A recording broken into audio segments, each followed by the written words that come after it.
Today we're going to be dealing with the hose, replacing specifically this upper radiator hose and this coolant bypass hose. It should be a quick job, but we'll see.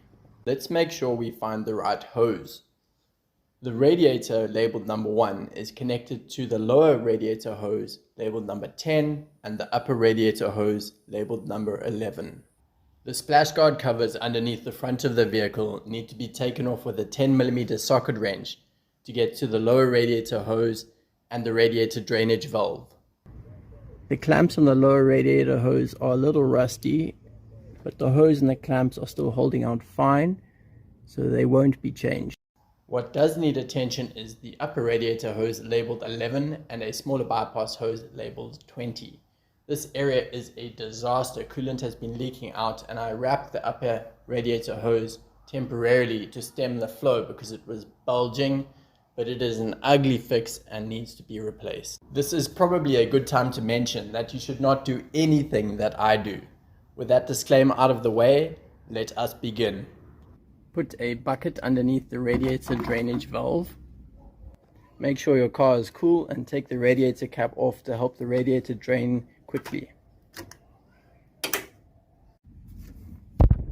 Open the valve and drain all the coolants.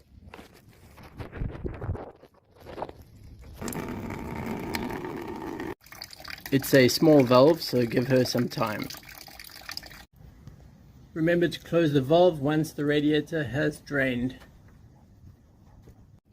Remove the bucket and dispose of the coolant properly. I got a second-hand upper radiator hose because this one's in good shape and it was cheap, and some new clamps. The smaller bypass hose I got new, and some new clamps for those too. Slide both the clamps on each side and leave these metal caps on for now. Do the same for the small bypass hose, one clamp on each side. I'm going to remove this radiator overflow hose so I can access the clamp, the old clamp. To prevent this sort of issue from happening again in future, the new clamps must be positioned in a way that's easy to access with pliers. Think about your future self or future owners. Don't be selfish.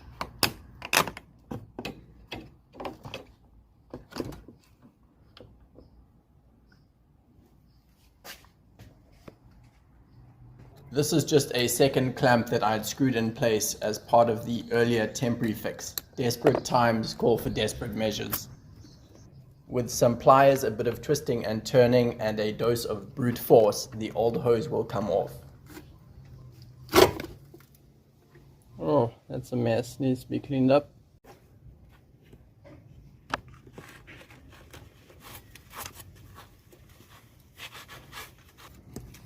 Going to sand off some of that rust.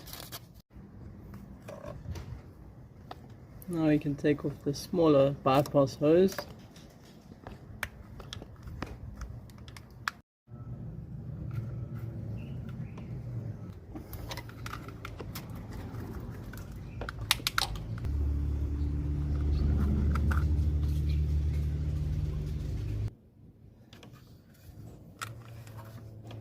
There's very little rust here for some reason, but I'm just making sure everything's squeaky clean so the hoses have a clean and dry surface to attach to.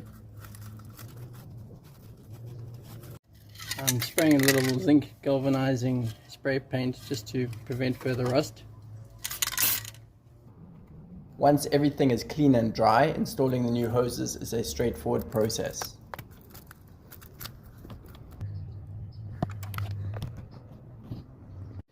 To get these clamps to grip, you just pull these little red caps off.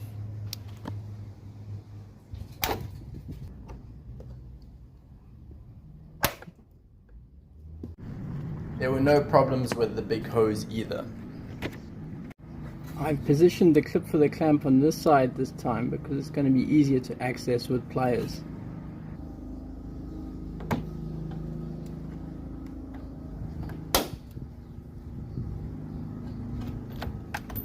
Once all the clips are off, everything is securely in place and the overflow reservoir just needs to be reconnected.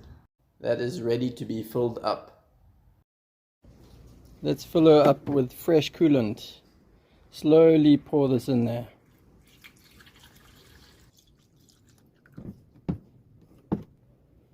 That is completely full.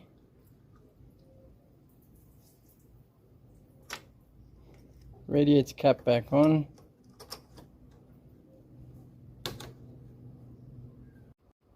Make sure the overflow reservoir is half full.